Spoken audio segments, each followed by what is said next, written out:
proposition de Québec solidaire pour restreindre, là, contraindre les gens qui font de la livraison de restaurants, là, les applications, les entreprises qui font de la livraison, sur le pourcentage qu'ils se prennent. Arun Boisier, porte-parole en matière d'économie et de finances de Québec solidaire, est avec nous. Bonjour. Bonjour. Résumez-nous votre proposition. Donc actuellement, en fait, il n'y a pas de limite sur la cote que se fait toutes les plateformes DoorDash, Skip the Dishes et compagnie. Pendant la pandémie, il y avait une obligation de ne pas dépasser le 20%. Nous, on voudrait tout simplement, à court terme, rendre cette obligation sans limite de temps, là, plutôt que temporaire. Mais est-ce que c'est un vrai problème?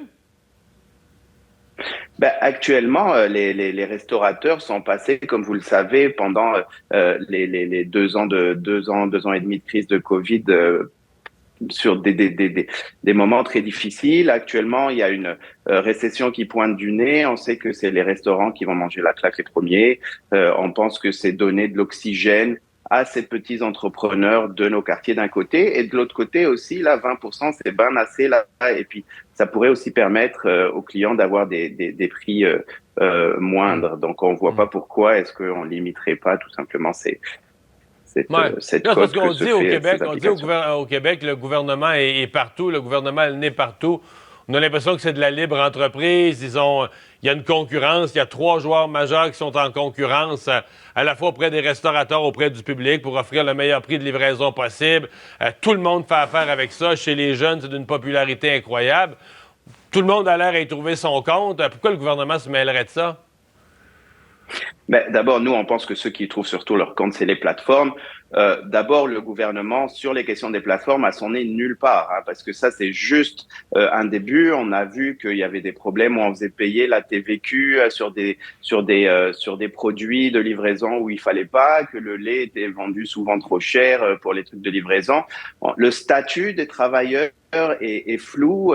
Il n'y a pas de protection pour les travailleurs. Il y a aussi les données en tant que telles. Vous savez, le filet de PME, d'entrepreneurs locales vient aussi du lien entre le client et cette compagnie. Actuellement, le lien est coupé parce que toutes les données sont gardées au niveau des plateformes.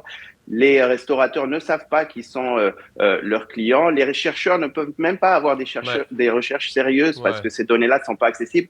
Le gouvernement a son nez nulle part, ne parlons même pas de la fiscalité, où tout ce qu'ils nous disent, c'est qu'ils veulent bien collecter la TVQ, qui est comme le minimum, que c'est pas eux qui payent, là, c'est les clients pour l'envoyer au gouvernement du Québec. C'est ni sur la fiscalité, ni sur le droit des travail, ni sur la donnée, le gouvernement a son nez nulle part. Mais en plus, actuellement, la cote de 20% est largement suffisante. Ça donnerait de l'oxygène aux restaurateurs et puis ça permettrait aussi aux clients de payer moins cher.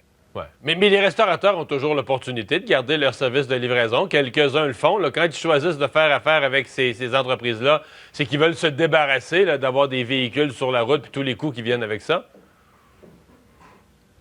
Oui, absolument.